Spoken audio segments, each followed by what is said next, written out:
Hola querida iglesia, me alegra poder compartir este devocional de Semana Santa con vosotros. Hoy nos toca meditar sobre la crucifixión y muerte de nuestro Señor Jesucristo, y para eso vamos a leer en el Evangelio de Mateo, capítulo 27, los versículos que van del 33 al 56. Leeré en la versión de las Américas. Dice así: Cuando llegaron a un lugar llamado Gólgota, que significa lugar de la calavera, le dieron a beber vino mezclado con hiel. Pero después de probarlo, no lo quiso beber. Y habiéndole crucificado, se repartieron sus vestidos, echando suertes, y sentados le custodiaban allí. Y pusieron sobre su cabeza la acusación contra él que decía: Este es Jesús, el Rey de los judíos. Entonces fueron crucificados con él dos ladrones, uno a la derecha y otro a la izquierda. Los que pasaban le injuriaban, meneando la cabeza y diciendo: Tú que destruyes el templo y en 3 días lo reedificas, sálvate a ti mismo, si eres el Hijo de Dios, y desciende de la cruz. De igual manera, también los principales sacerdotes, junto con los escribas y los ancianos, burlándose de él, decían: A otros salvó, a sí mismo no puede salvarse. Rey de Israel es, que baje ahora de la cruz y creeremos en él. En Dios confía, que le libre ahora si él le quiere, porque ha dicho: Yo soy el Hijo de Dios. En la misma forma le injuriaban también los ladrones que habían sido crucificados con él. Y desde la hora sexta hubo oscuridad sobre toda la tierra hasta la hora novena. Y alrededor de la hora novena Jesús exclamó a gran voz diciendo: Elí, Elí, lema sabactani. Esto es: Dios mío, ¿por qué me has abandonado? Algunos de los que estaban allí al oírlo decían: Este llama a Elías. Y al instante uno de ellos corrió y tomando una esponja la empapó en vinagre y poniéndola en una caña le dio a beber. Pero los otros dijeron: Deja, veamos si Elías viene a salvarle. Entonces Jesús, clamando otra vez a gran voz, exhaló el espíritu. Y aquí el velo del templo se rasgó en dos, de arriba abajo, y la tierra tembló, y las rocas se partieron, y los sepulcros se abrieron, y los cuerpos de muchos santos que habían dormido resucitaron, y saliendo de los sepulcros, después de la resurrección de Jesús, entraron en la santa ciudad y se aparecieron a muchos. El centurión y los que estaban con él custodiando a Jesús, cuando vieron el terremoto y las cosas que sucedían, se asustaron mucho y dijeron: En verdad este era Hijo de Dios. Y muchas mujeres que habían seguido a Jesús desde Galilea para servirle, estaban allí, mirando de lejos, entre las cuales estaban María Magdalena, María la madre de Jacobo y de José, y la madre de los hijos de Zebedeo. Hasta aquí la lectura. Y quiero empezar este devocional un poco resumiendo la escena que Mateo nos está planteando en estos versículos. Es una escena muy angustiante, es una escena de mucho dolor y sufrimiento. Vemos a Jesús que es crucificado. Esto quiere decir que han clavado sus manos y sus pies, los han perforado con clavos para pegarlo a una cruz. Jesús está desangrando de manos y de pies, han puesto una corona de espinas en su cabeza y está sufriendo y agonizando. Y en medio de todo este contexto vemos que esto es un acto público, quiere decir que la gente podía ir y presenciar esta terrible escena. Y vemos que por un lado está todo rodeado de burlas, de acusaciones contra Jesús. Vemos, por ejemplo, que los soldados se reparten los vestidos de Jesús echando suertes. Le han puesto un letrero en la cabeza, encima de la cabeza, que pone: Este es Jesús, el Rey de los judíos. Vemos también que la gente que pasa por ahí se burla de él, que los sacerdotes, los escribas, los ancianos también se burlan de él, incluso aquellos ladrones que están crucificados junto a él, también se burlan. La frase es la misma: si tú eres el Hijo de Dios, baja de la cruz. Si tú eres el Rey de los judíos, baja de la cruz. Cuando el momento de su muerte se acerca, vemos que Jesús clama a gran voz diciendo: Dios mío, ¿por qué me has abandonado? Y luego clama por segunda vez y entrega el Espíritu y muere. En ese momento Mateo nos traslada al templo y nos dice que en el momento en el que Jesús entrega su Espíritu, el velo se rasga de arriba abajo. Nos dice que hay un terremoto, que las rocas se parten, que gente que estaba sepultada, santos que estaban sepultados, se levantan de los sepulcros. Una escena completamente impactante, que hace incluso que el centurión romano y los suyos que estaban custodiando a Jesús, cuando vieran todo eso que estaba ocurriendo, dicen y reconocen: verdaderamente este hombre era hijo de Dios. Esa es la escena que nos está describiendo Mateo. Y quiero centrarme en este devocional en un tema muy concreto, en el tema del velo, de cómo el velo se rasga en dos de arriba abajo. Y para empezar, quiero llegar a daros 3 enseñanzas sobre este tema, de la muerte de Jesús y el tema del velo. Y para eso quiero empezar primero explicando lo que significaba este velo. Si vamos al libro de Éxodo, capítulo 26, versículos del 31 al 35, se explica que el velo era una especie de cortina. En el versículo 33 dice: colgarás el velo debajo de los broches y pondrás allí, detrás del velo, el arca del testimonio, y el velo os servirá como división entre el lugar santo y el lugar santísimo.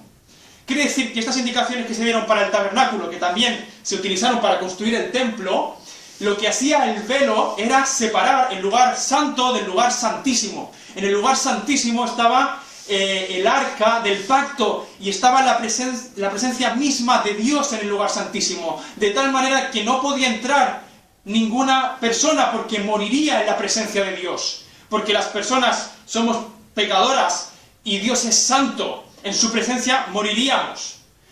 Solo podía entrar una persona al año, el sumo sacerdote del pueblo de Dios.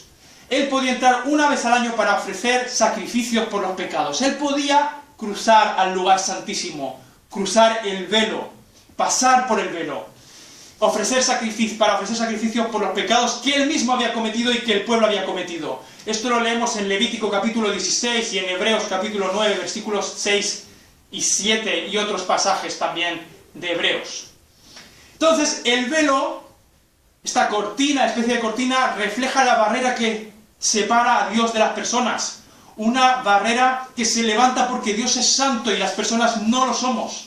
Nosotros le hemos dado la espalda a Dios y hemos desobedecido sus mandamientos. Es lo que la Biblia llama pecado, nuestra independencia de Dios y nuestra desobediencia a lo que Él nos dice y nos pide que hagamos. Puesto que nosotros hemos desobedecido y nos hemos independizado de Dios, se ha levantado un velo que no se puede pasar a la presencia de Dios, porque moriríamos en su presencia, si no se arregla el tema de nuestro pecado.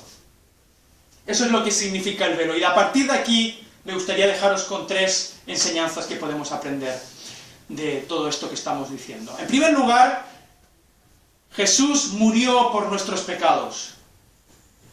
Esto que solemos recordar los domingos, tiene un significado muy profundo y nos va a ayudar ahora a leer un pasaje en Levítico 16 que nos va a ayudar un poco más a profundizar en esto, de que Jesús ha muerto por nuestros pecados. Mirad, en el día de la expiación, que era cuando el sumo sacerdote podía entrar, ese único día al año en el que podía entrar al lugar santísimo para ofrecer sacrificios, el pueblo tenía que darle 2 machos cabríos. Un macho cabrío se ofrecía como ofrenda por el pecado. Esto lo explica Levítico capítulo 16. Y el otro macho cabrío, con el otro se hacía lo que ahora vamos a leer. Levítico capítulo 16, versículos del 20 al 22, dice lo siguiente: cuando acabe de hacer expiación por el lugar santo, la tienda de reunión y el altar, presentará el macho cabrío vivo. Este es el segundo macho cabrío. Dice el versículo 21, después Aarón pondrá ambas manos sobre la cabeza del macho cabrío y confesará sobre él todas las iniquidades de los hijos de Israel y todas sus transgresiones, todos sus pecados y poniéndolos sobre la cabeza del macho cabrío, lo enviará al desierto por medio de un hombre preparado para esto. El macho cabrío llevará sobre sí todas sus iniquidades a una tierra solitaria, y el hombre soltará el macho cabrío en el desierto. Esta imagen es muy importante para entender lo que Jesús hizo por nosotros. Él hizo algo todavía mayor, mucho más grande que estos sacrificios. Fijaos, un macho cabrío moría como ofrenda por el pecado. El pecado exigía la muerte. Y el otro macho cabrío se le imponían las manos confesando los pecados, y este macho cabrío se iba al desierto, llevándose sobre sí todas las maldades del pueblo. Cuando Jesús muere en esa cruz, está haciendo las dos cosas a la vez. Él está muriendo como el primer macho cabrío, pero a la vez es como si cada uno de nosotros pusiéramos nuestras manos sobre su cabeza para cargar sobre él todo nuestro pecado. Él llevó todo nuestro pecado y su sacrificio fue perfecto. Él lo cargó todo por ti y por mí, de manera total y única. Ya no es necesario este sistema de sacrificio porque Jesús, ofreciéndose Él mismo, consiguió el perdón para nosotros. Jesús murió por nuestros pecados. La segunda enseñanza que me gustaría compartir con vosotros es que Jesús murió para quitar la barrera que nos separa de Dios. Era el pecado lo que nos separaba de Dios, y Jesús lo rasgó de arriba abajo. ¿Sí? Vemos en el pasaje que hemos leído de Mateo que cuando Jesús muere, este velo se rasga de arriba abajo. El autor de Hebreos describe lo que sucede en el capítulo 10, versículos del 19 al 22. Vamos a leerlos también. Dice: entonces, hermanos, puesto que tenemos confianza para entrar al lugar santísimo, esto es impensable, no podíamos entrar a ese lugar. El autor de Hebreos dice: tenemos confianza para entrar al lugar santísimo. ¿Por qué?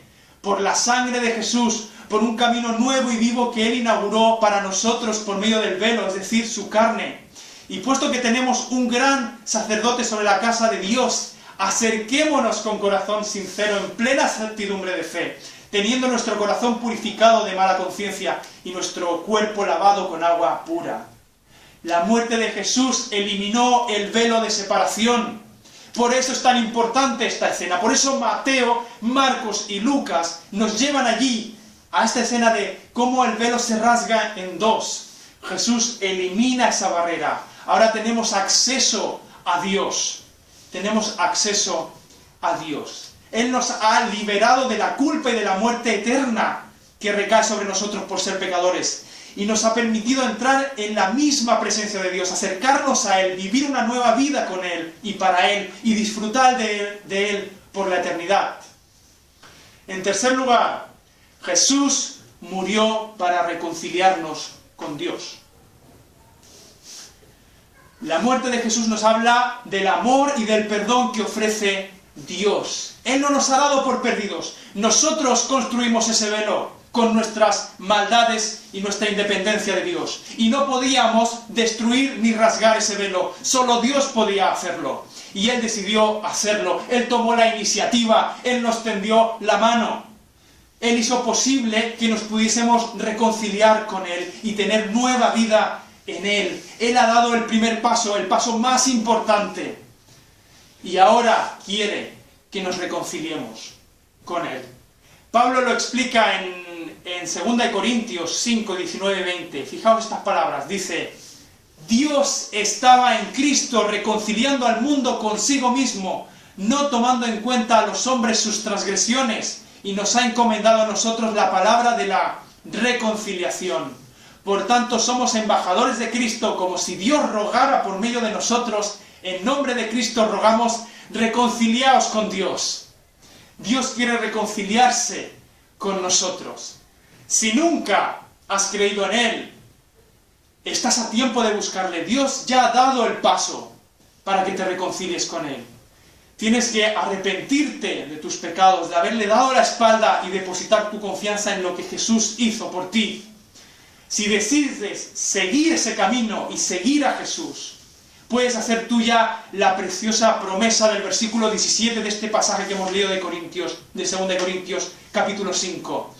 Dice: De modo que si alguno está en Cristo, nueva criatura es. Las cosas viejas pasaron y aquí son hechas nuevas. Y el versículo 18 nos dice por qué. Dice, y todo esto procede de Dios, quien nos reconcilió consigo mismo por medio de Cristo y nos dio el ministerio de la reconciliación. La reconciliación con Dios nos da nueva vida. Si ya crees en Él, es un buen tiempo para recordar y agradecer este maravilloso amor de Dios por ti. Un amor que se demuestra en que estuvo dispuesto a entregar lo más valioso, la vida de su propio y único Hijo, en esa cruz para que te reconciliaras con Él. Si te has alejado, enfriado o estás pasando por momentos difíciles en este tiempo de confinamiento, recuerda que Jesús murió para acercarte a Dios. La solución al enfriamiento espiritual o a los problemas es ir a Dios y descansar en Él, entre otras cosas que también podemos hacer. Pero esta es vital, es muy importante. Para acabar, quiero terminar con un versículo, 1 Pedro 3:18, que dice, porque también Cristo murió por los pecados una sola vez, el justo por los injustos, para llevarnos a Dios, para llevarnos a Dios. Querida Iglesia, hemos visto que Jesús murió por nuestros pecados. Jesús murió para quitar la barrera que nos separa de Dios. Jesús murió para reconciliarnos con Dios. Que el Señor os bendiga mucho.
La